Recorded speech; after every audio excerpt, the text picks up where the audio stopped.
What's up? It's Kirk. Welcome to the Carbs Community Show.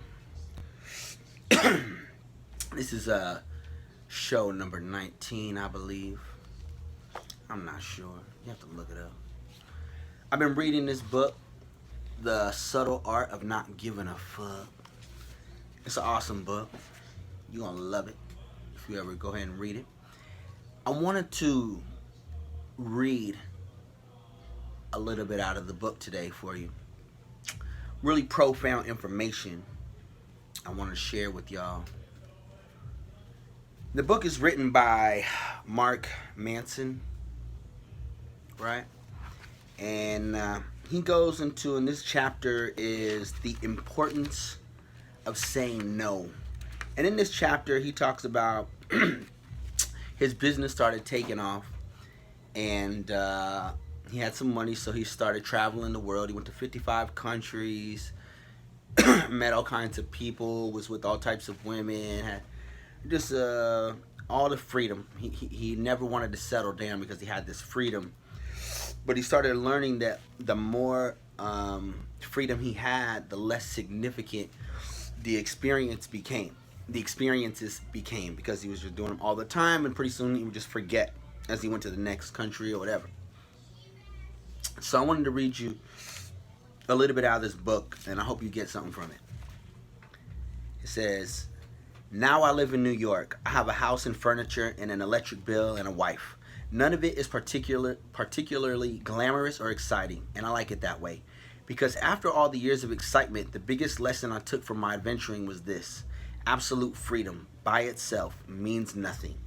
Freedom grants the opportunity for greater meaning, but by itself there's nothing necessarily meaningful about it. Ultimately, the only way to achieve meaning and a sense of importance in one's life is through a rejection of alternatives, a narrowing of freedom, a choice of commitment to one place, one belief, or one person. This realization came to me slowly over the course of my years traveling. As with most excesses in life, you have to drown yourself in them to realize that they don't make you happy. Such was traveling with me. As I drowned in my 53rd, 54th, 55th country, I began to understand that while all of my experiences were exciting and great, few of them would have any lasting significance. Whereas my friends back home were settling down into marriages, buying houses, and giving their time to interesting companies and political causes, I was floundering from one high to the next. In 2011, I traveled to St. Petersburg, Russia. The food sucked. The weather sucked. Snow in May, are you fucking kidding me? My apartment sucked. Nothing worked. Everything was overpriced. The people were rude and smelled funny. Nobody smiled and everybody drank too much. Yet, I loved it. It was one of my favorite trips. There's a bluntness to Russian culture that generally rubs Westerners the wrong way. Gone are the fake niceties and verbal webs of politeness. They don't smile at strangers or pretend to like anything you don't. In Russia, if something is stupid, you say it's stupid. If someone is being an asshole, you tell him he's being an asshole. If you really like someone and you're having a great time, you tell her that you like her and are having a great time. It doesn't matter if this person is your friend, a stranger, or someone you met 5 minutes ago on the street. The first week, I found all of this really uncomfortable. I went on a coffee date with a Russian girl, and within 3 minutes of sitting down, she looked at me funny and told me that what I just said was stupid. I nearly choked on my drink. There was nothing combative about the way she said it. It was spoken as if it was some mundane fact, like the quality of the weather that day or her shoe size, but I was still shocked. After all, in the West, such outspokenness is seen as highly offensive, especially from someone you just met. But it went on like this with everyone. Everyone came across as rude all the time, and as a result, my Western coddled mind felt attacked on all sides. Nagging insecurities began to surface in situations where they hadn't existed before. But as the weeks wore on, I got used to the Russian frankness, much as I did the midnight sunsets and the vodka that went down like ice water. And then I started appreciating it for what it really was: unadulterated expression. Honesty is in the truest sense of the word. Communication with no conditions, no strings attached, no ulterior motive, no sales job, no desperate attempt to be liked. Somehow, after years of travel, it was in perhaps the most un-American of places where I first experienced a particular flavor of freedom, the ability to say whatever I thought or felt, without fear or repercussion. It was a strange form of liberation through accepting rejection. And as someone who had been starved of this kind of blunt expression most of my life, first by an emotionally repressed family life, then later by a meticulously constructed false display of confidence, I got drunk on it, like it was the finest damn vodka I'd ever had. The month I spent in St. Petersburg went by in a blur, and by the end, I didn't want to leave. Travel is a fantastic self-development tool because it extricates you from the values of your culture and shows you that another society can live with entirely different values and still function and not hate themselves. This exposure to different cultural values and metrics then forces you to re-examine what seems obvious in your own life and to consider that perhaps it's not necessarily the best way to live. In this case, Russia had me re-examining the bullshitty, fake-nice communication that is so common in Anglo culture and asking myself if this wasn't somehow making us more insecure around each other and worse at intimacy. This is a good part.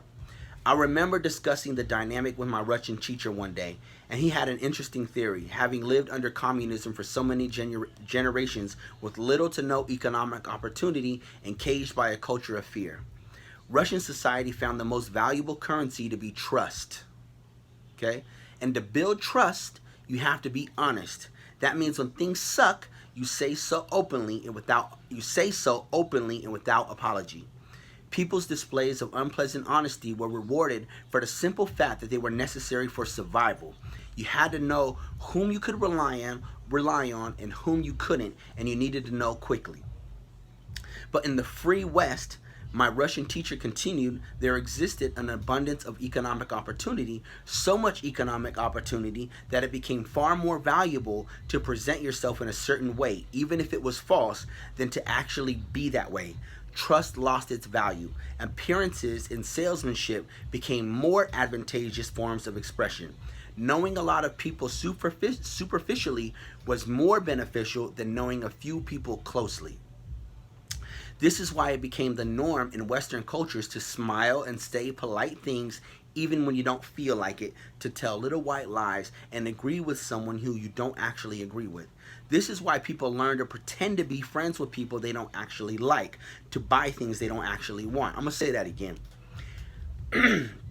This is why it became the norm in Western cultures to smile and say polite things even when you don't feel like it, to tell little white lies and agree with someone who you don't actually agree with. This is why people learn to pretend to be friends with people they don't actually like, to buy things they don't actually want.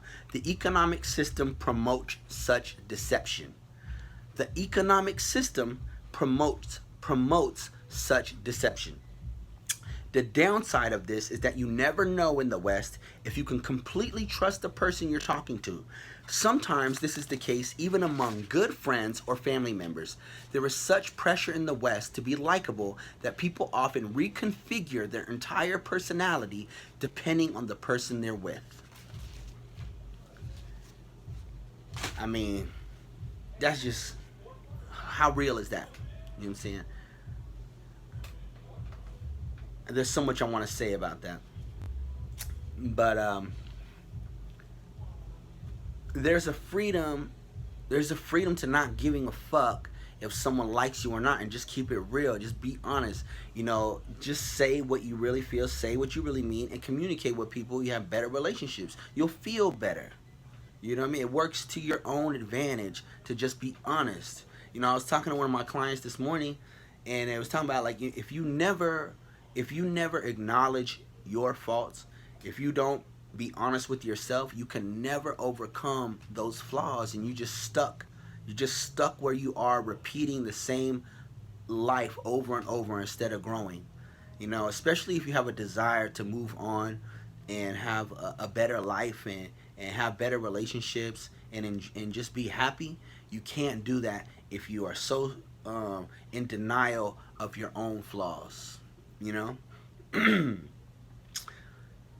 I mean, that's pretty much, you understand what you can get from it. So I can tell you what I got from it, but if you just understand what was just said, like that's so much information, so much game in that chapter. I really encourage you guys to go and read this book and give it some time, spend some time on it, and maybe give us some feedback.